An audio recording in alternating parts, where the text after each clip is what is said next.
ஆர்ப்பாட்டம் தமிழகத்தில் எங்கும் பார்த்திருக்க மாட்டார்கள்.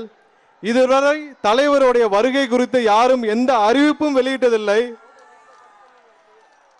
ஆர்ப்பாட்டம் குறித்தும் கடைசி வரை எந்த அறிவிப்பும் வெளியிட்டதில்லை. நம்மளுடைய ஒரே நோக்கம் பாதிக்கப்பட்ட ஒடுக்கப்பட்ட இந்த மக்களின் குரலாக இருக்க வேண்டும் என்பது மட்டுமே ஒரே நோக்கம். தமிழக மக்களை போல ஒரு பாவப்பட்ட மக்கள் யாரும் இருக்க மாட்டார்கள். கடந்த 4.5 ஆண்டுகளாக தமிழக மக்கள் பட்ட துன்பங்கள் ஏராளம். இதில் நமது தமிழக முதல்வர் திரு ஸ்டாலின் அவர்கள் தான் இதற்கு எதிர்க்கட்சி தலைவராக இருந்தபோது அவர் செய்த நாடகங்கள் டிராமா எல்லாம் பார்த்திருப்போம். அதே டிராமா அதே நாடகத்தை இப்பொழுது அவர் வேறு விதமாக நடத்தி கொண்டிருக்கிறார். ஒன்னும் இல்லை, அவருடைய ஆட்சியில் எதிர்க்கட்சி தலைவராக இருந்த பொழுது கடந்த ஆட்சியில் மதுக்கடைகளை மூடுவேன்னு கருப்பு கொடி கொட்டி இதே மாதிரி கருப்பு ஆர்ப்பாட்டத்தில் நடத்தினார். அவர் ஆட்சிக்கு வந்த பிறகு இதுவரை எங்கேயுமே மதுபானங்கள் மூடப்படவில்லை, மதுக்கூடங்கள் மூடப்படவில்லை, கள்ள மதுக்கள் எங்கேயுமே நிற்பது தடுக்கப்படவில்லை. அடுத்ததாக கனிம வள கொள்ளையை பற்றி அவர் நிறைய பேசியிருப்பார்.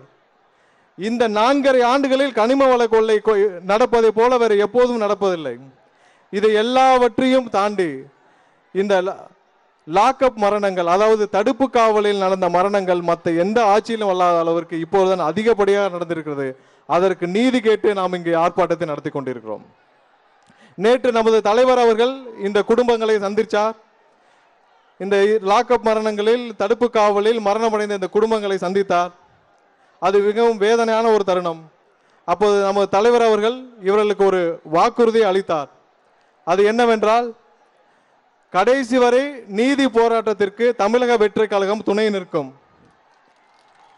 நீதிமன்றங்கள் மூலமாக நமக்கு இவர்களுக்கு பாதிக்கப்பட்ட அனைவருக்கும் நீதிகளை பெற்று தருவதற்கு நமது தமிழக வெற்றி கழகம் துணை நிற்கும்.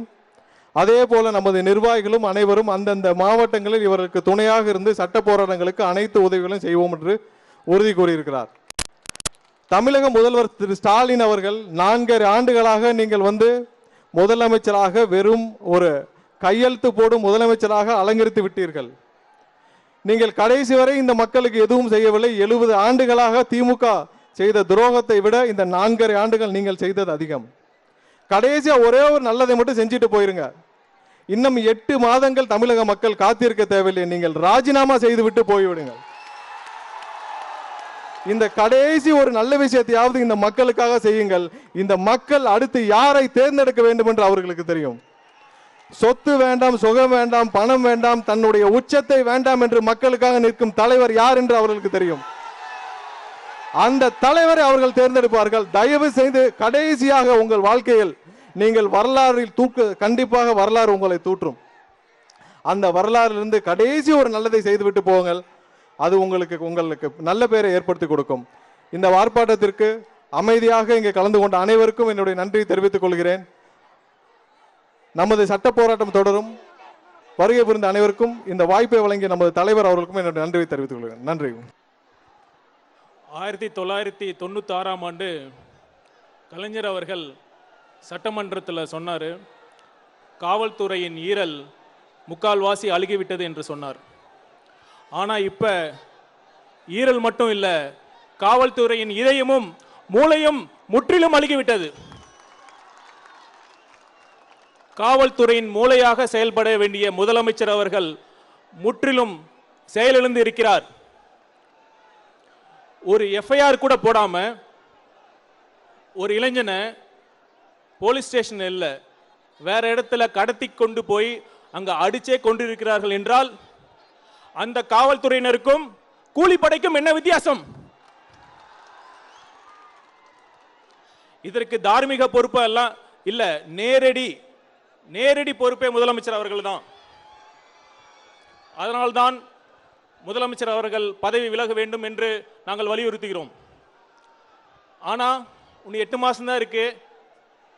நீங்க அதை பண்ண மாட்டீங்கன்னு தெரியும். ஏன்னா உங்களுக்கு ஆட்சி தான் முக்கியம். குறைந்தபட்சம் இதையாவது செய்யுங்கள். உங்கள் வசம் இருக்கும் உள்துறை மற்றும் காவல்துறை, இந்த 2 துறையையாவது உங்கள் அமைச்சரவையில் வேறு ஒருக்காவது கொடுத்து செல்லுங்கள். கொடுத்து விட்டு உங்கள் பிரச்சாரத்தை ஓரிணையில் தமிழகம் போன்ற வேலையை ஈடுபடுங்கள்.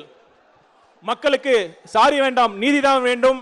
இந்த கண்டன கூட்டம். இந்த கூட்டம் வெறும் முதலமைச்சரை எதிர்த்து சொல்லக்கூடிய கண்டனம் ஆர்ப்பாட்டமா? இல்லை. மாண்புமிகு முதலமைச்சர் அவர்களே, நீங்கள் எதிர்க்கட்சி தலைவராக இருந்த பொழுது ஜெயராஜ் பெனீஸ் அவர்களுடைய லாக்அப் டெத்தில் ஒரு முறைகேடு நடந்த பொழுது கடுமையாக நீங்கள் மக்களிடம் போராட்டம் நடத்தினீர்கள். அந்த போராட்டத்தில் சிபிஐன்னு அந்த கேஸை நடத்திட்டு இருக்கும் பொழுது, அன்றைய இருந்த முதலமைச்சர் சிபிஐக்கு மாற்றும் பொழுது, சிபிஐக்கு கேஸை மாத்தினா இங்க தமிழக காவல்துறை என்ன செஞ்சிட்டு இருக்கு, இதற்கு தார்மீக பொறுப்பேற்று முதலமைச்சர் பதவி விலகணும்னு சொன்னீங்க. அந்த போராட்ட குணம் இன்று உங்களுக்கு எங்கே போனது? எதிர்க்கட்சியாக இருந்த பொழுது ஏற்பட்ட போராட்ட குணம் முதலமைச்சராக இருக்கின்ற இப்பொழுது ஏன் மனித உரிமைக்காக நீங்க பேச மறுக்கிறீங்க? எங்கிருந்து இந்த குரல் ஒழிச்சுச்சுன்னா, அஜித் குமார் அவர்கள் கடுமையான மரணம் ஏற்பட்ட பொழுது அதை ஃபர்ஸ்ட் வலிப்பு நோயால இறந்துட்டார்னு ஒரு பொய்ய சொன்னீங்க. அதன் பிறகு கடுமையான போராட்டம், எங்க தலைவருடைய அந்த அம்மாவை பார்த்துட்டு வந்த பிறகு சிபிஐ என்கொயரின்னு சொன்னீங்க. அன்றைக்கு சிபிஐ என்கொயரி தவறுன்னு சொல்லும் போது ஏன் இங்க எஸ்ஐடியை போடல? அப்ப இன்னொரு நாடகம் நிகழ்த்தினீங்க. அந்த இழப்பு ஏற்பட்ட அந்த அம்மா கிட்ட சாரிமான்னு சொன்னீங்க.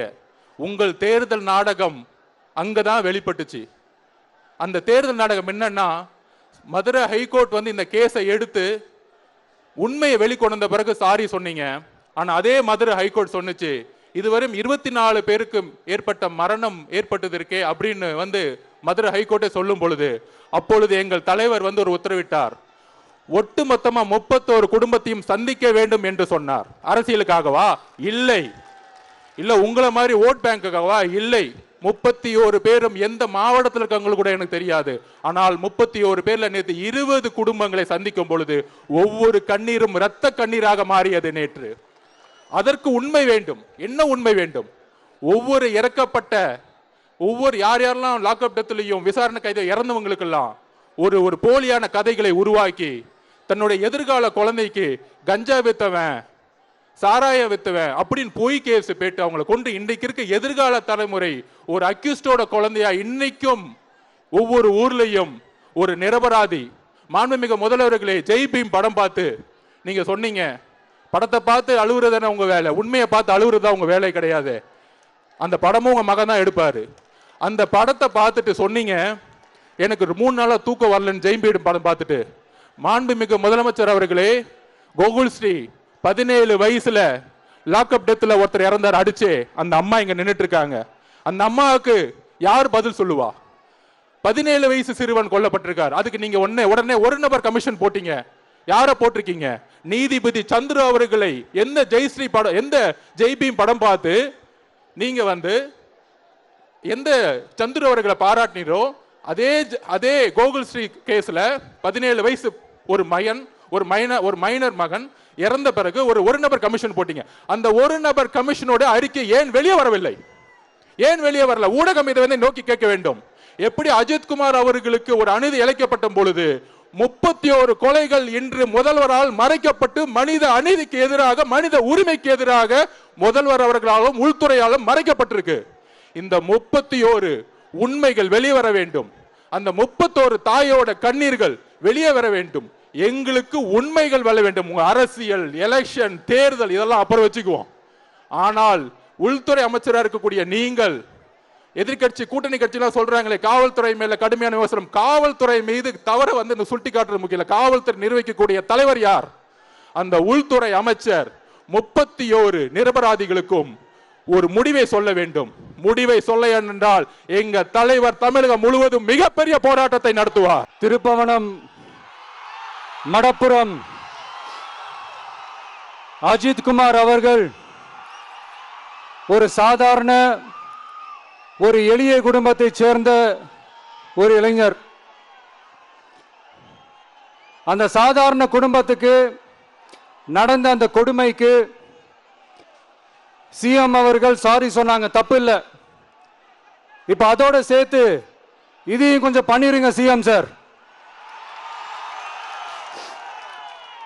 உங்களுடைய ஆட்சி காலத்தில் இதே மாதிரி போலீஸ் விசாரணையில் 24 பேர் இறந்து போயிருக்கிறாங்க.